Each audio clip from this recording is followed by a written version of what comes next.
Nous pouvons les voir à travers les artères de nos villes. Cela nous va droit au cœur et nous osons croire que les jeunes ont compris pourquoi nous devons nous battre. Si nos aïeux se sont battus pour nous léguer des terres qu'on appelle aujourd'hui Burkina Faso, cela veut dire que nous devons nous battre aussi pour léguer quelque chose à nos enfants.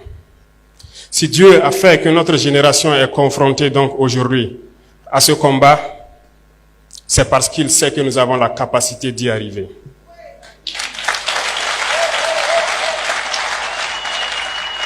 Et je sais compter sur tous pour qu'on y arrive. Le combat n'est pas seulement que militaire sur le terrain, mais le combat est beaucoup plus profond. Dans ce sens que nous devons aussi combattre à changer la mentalité. Notre génération a peut-être grandi dans un système qui nous a façonnés, qui est très difficile à changer peut-être, mais pas impossible. Peut-être que parmi nous, certains se retrouvent encore avec peut-être des caractères dont on ignore la portée, mais j'aime le dire, pour citer un auteur, il n'est pas d'homme plus méchant qui ne puisse changer son cœur si on lui enseigne comme il le faut les voies de la sagesse. Je pense que chacun d'entre nous peut changer. Et dans ce sens, il y va de soi qu'on puisse se pardonner lorsque quelqu'un n'est pas sur la voie qu'on espère, mais en même temps en lui enseignant les bonnes manières pour qu'on puisse changer. Parce que l'arme fatale de l'impérialisme aujourd'hui, c'est la manipulation. Et la jeunesse est la cible. Notre pays, ou je dirais l'Afrique, est en majorité jeune. Et la jeunesse est la cible de cette manipulation. Et lorsque l'on découvre, il faut combattre cela. Et la plupart du temps, l'impérialisme n'est pas forcément ceux qui viennent d'ailleurs, mais ils sont parmi nous. Et c'est parmi nous que la manipulation naît. J'invite la jeunesse à s'en départir, à toujours chercher l'information juste et à toujours penser à nos patries, à nos différentes patries partout en Afrique. Je répète, si nos aïeux nous ont laissé une terre que nous avons trouvée, nous devons laisser des meilleures terres pour nos enfants. En ce sens, aujourd'hui, nous sommes réunis pour parler donc des problèmes de la jeunesse. Nous allons nous faire des promesses, certes, voir des perspectives, mais aussi se lancer des défis. Je pense que le parrain et la marraine vous ont lancé des défis et le ministre a souhaité vous donner chacun 300 francs. Mais je crois que le défi va au-delà de cela. Parce que il faut que la jeunesse comprenne aussi quelque chose. Nous, au niveau de l'exécutif, nous prenons des mesures, mais nous avons besoin aussi de vous parler, de vous sensibiliser, pour qu'ensemble nous puissions relever les défis qui sont aujourd'hui posés à nous. Pourquoi je dis cela? Lorsqu'ils racontent leurs histoires, on se rend compte qu'ils se sont battus d'eux-mêmes pour y arriver. Aujourd'hui, comme le ministre l'a signifié, instruction a été donnée pour qu'on puisse créer un fonds unique qui puisse soutenir la jeunesse dans l'entrepreneuriat. On ne vous demandera pas peut-être de partir de zéro, mais il y aura un minimum pour vous accompagner et vous aider. Parallèlement à cela, il y a très peu de temps, nous avons tout fait pour élaguer tout ce qui est fiscalité au niveau donc des jeunes entreprises qui devront se créer. Cela pour accompagner que vous ne vous retrouvez pas confrontés dès les premières années à certaines difficultés. En plus de tout ça, je pense comme il l'a annoncé, nous pensons beaucoup à la formation professionnelle.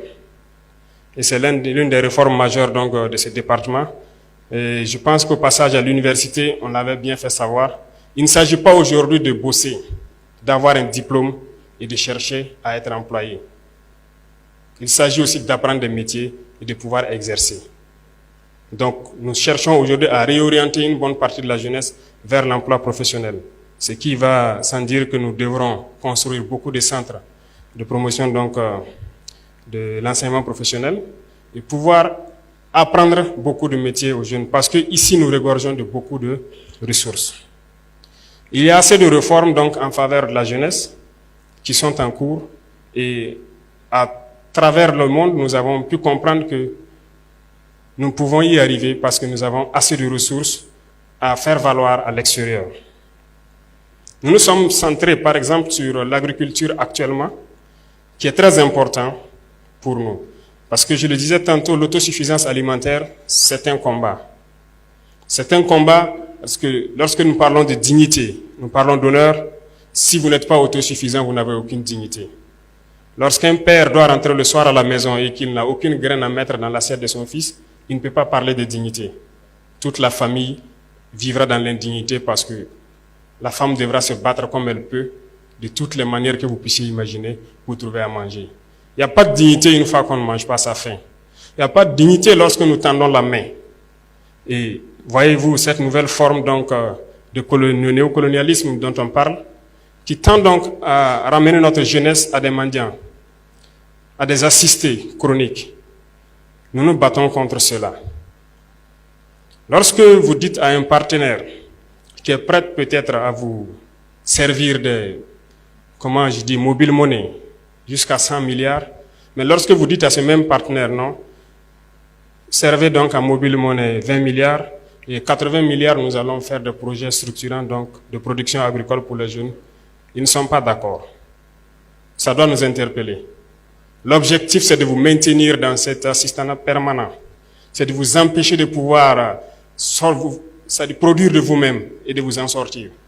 Et chaque fois, on vous donnera un peu et on vous dira de rester là. N'ayez pas peur d'entreprendre. N'ayez pas peur d'entreprendre, il faut vous lancer. C'est dur, souvent très dur. Vous allez trébucher. Vous allez souvent vous retrouver à genoux. Comme diraient certains, profitez, faites une prière, appuyez sur la paume, relevez-vous et marchez toujours. Ne vous arrêtez jamais.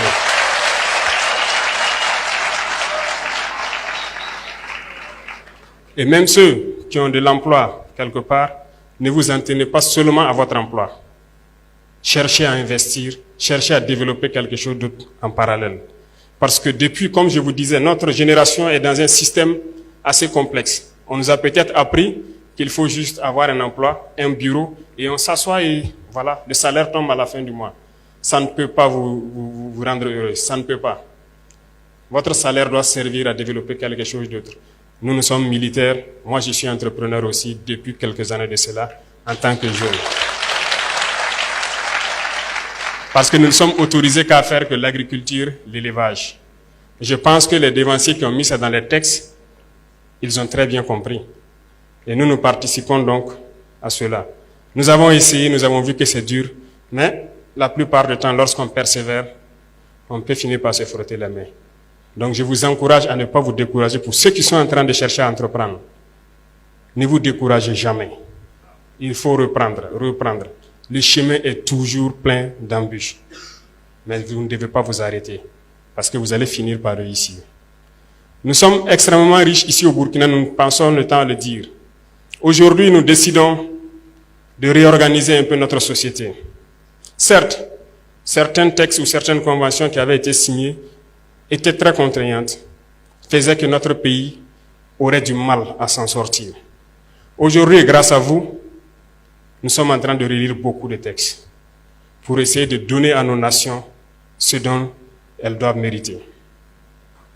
C'est dans ce sens que lorsque nous prenons par exemple le volet de l'orpaillage, votre thème en dit long sur l'employabilité des jeunes en milieu rural, beaucoup de nos jeunes se retrouvent aujourd'hui sur les sites artisanaux de production, dans des conditions les plus pénibles. C'est peut-être ce qui s'est passé en Europe ou en Amérique dans les années 1800. Lorsque les hommes rentrent eux-mêmes dans des galeries, qu'ils creusent eux-mêmes pour sortir le minerai, nos jeunes continuent de vivre cela, au péril de leur vie. Nous essayons aujourd'hui de moderniser un peu. C'est à l'issue de ça que nous avons créé donc la SONASP, une société qui va se permettre de pouvoir exploiter et de commercialiser nos substances précieuses, notamment l'or. L'or que les jeunes exploitent, que d'autres personnes viennent acheter à vil prix et qui contribuent à nourrir le terrorisme, qui sort du pays sans que nous n'ayons aucun contrôle. Nous avons décidé de créer cette société pour essayer de reprendre le contrôle de nos sites miniers et pouvoir permettre aux jeunes qui y sont de produire de façon plus mécanisée et plus respectable. Nous voulons aussi que chaque région puisse produire une spécialité. Ça pourrait être sûrement dans le domaine de l'agriculture parce que nous avons d'immenses potentialités. Nous avons des réserves d'eau naturelles, des lacs un peu partout à travers le pays, des rivières qui coulent et des barrages par-ci par-là. mais qui ne sont pas exploités. Nous sommes en train de vouloir lancer dans chaque région, et c'est pour ça que, ici, je vous annonce qu'il y aura un représentant de chaque région au niveau de la présidence comme chargé de mission. Ce processus est en cours. Ces gens donc devront prendre les préoccupations de la jeunesse et surtout aussi des femmes qui se battent jour et nuit pour que nous puissions agir de façon progressive là où nous devons agir. Parce que cette lutte que nous avons aujourd'hui contre le terrorisme ne se fait pas uniquement par les armes, mais également par le développement. Tant que la jeunesse n'aura pas d'emploi, elle sera toujours tentée d'aller vers là où c'est facile d'avoir de l'argent. Et c'est ça aussi qu'il faut combattre. Nous avons déjà identifié beaucoup de pôles et que nous allons très bientôt à la sortie de la saison fortifier à travers l'initiative présidentielle, mais aussi à travers le ministère de l'Agriculture, qui a une très bonne base de données et que nous avons donné une mission spéciale pour qu'on puisse atteindre l'autosuffisance alimentaire. Au sein de chaque région, donc, nous allons valoriser ces points d'eau et ces réserves que nous avons et nous allons accompagner autant que possible les jeunes. Donc, c'est inviter tout le monde à se mettre au travail et à pouvoir redonner donc un autre visage à notre pays. Il y a beaucoup d'autres chantiers en cours et nous ne pourrons pas tout détailler ici. Je pense qu'au fur et à mesure, le ministère va se mettre à l'œuvre pour pouvoir, à travers le Conseil national des jeunes et à travers donc ce complexe que vous allez bâtir, je suppose que ce sera donc l'incubateur majeur qui pourra permettre de répercuter donc toutes les initiatives en faveur des jeunes vers les différentes régions. Peut-être que nous ne serons pas très longs, il y a un champ d'échange à venir, mais je souhaiterais vous dire, et j'insiste dessus, de ne pas avoir peur de risquer. L'entrepreneuriat, c'est du risque. Nous avons élagué tout ce qui est fiscalité autour. C'est un message à l'endroit de vous les jeunes. Initiez quelque chose. N'ayez pas peur de risquer. Pas de risque, pas de plaisir. Risquez, lancez-vous. On vous accompagnera autant qu'on peut. Et pour ceux qui se battent actuellement, nous essayons de faire le maximum possible pour donner tout ce dont ils ont besoin. C'est le lieu pour moi de rendre hommage donc à tous ces jeunes qui se sont engagés sans état d'âme, comme VDP, qui sont aujourd'hui sur le terrain, sous la pluie, sous la brume, dans la boue, partout où on les demande de partir, ils se battent sur le terrain pour essayer de récupérer nos terres et donner donc à ce pays ce qu'on appelle l'intégrité territoriale. Et chacun à son niveau doit donc pouvoir aussi, à défaut de prendre la Kalachnikov, prendre autre chose pour participer au développement de cette patrie. Et ça, nous ne comptons que sur vous les jeunes. Je disais tout de suite donc aux parrains et à la marraine que j'allais forcer la main à ces grands opérateurs économiques du pays, et je pense que certains sont là. Donc apprêtez-vous, on va vous forcer la main pour créer des initiatives donc pour les jeunes. Nous avons donc lancé l'APEC dans ce sens-là pour permettre de créer ce qu'on appelle nos entreprises que nous voulons mettre sur place. Parce que nous le disons, c'est inconcevable que nous puissions ici produire de la tomate et que nous importons de la pâte de tomate. C'est absurde que nous avons tous les produits oléagineux ici et que nous ne puissions pas les transformer. Nous avons lancé cela et je vous invite à souscrire massivement parce que nous allons créer nos entreprises ici sur place et développer. Certes, des esprits impérialistes pourront essayer de vous détourner de l'objectif, mais écoutez, visez loin, visez très loin, réfléchissez et voyez ce qu'on va faire. Merci donc à tous ces jeunes qui sont déplacés à travers l'Afrique pour venir soutenir leurs frères et leurs camarades du Burkina Faso. Nous vous disons merci, nous vous souhaitons de passer un très bon séjour au Burkina Faso et souhaitons que vous puissiez retourner en paix et aussi lancer le message à l'endroit de toute la jeunesse africaine. Parce que le combat que nous menons, ce n'est pas uniquement pour le Burkina Faso, mais c'est un combat pour toute l'Afrique.